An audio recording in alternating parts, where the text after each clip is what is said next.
हा नाम्याची खीर साखतो चोखोबांची गुरे राखतो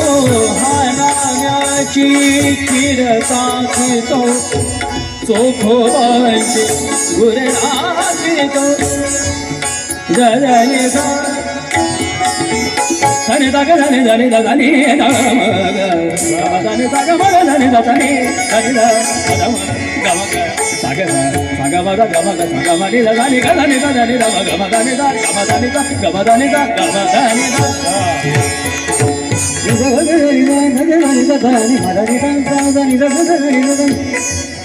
हे तुम्हाला जरा बोर वाटत असेल पण तरी ऐका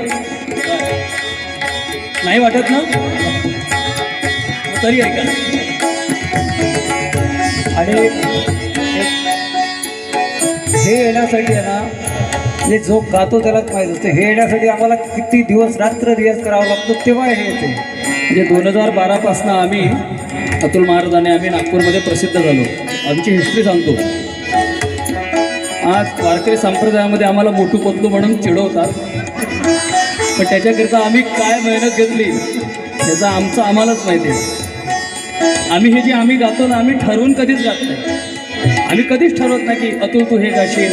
उमेश तू हे गाशील कधीच नाही जे आहे ते ऑन द स्टेज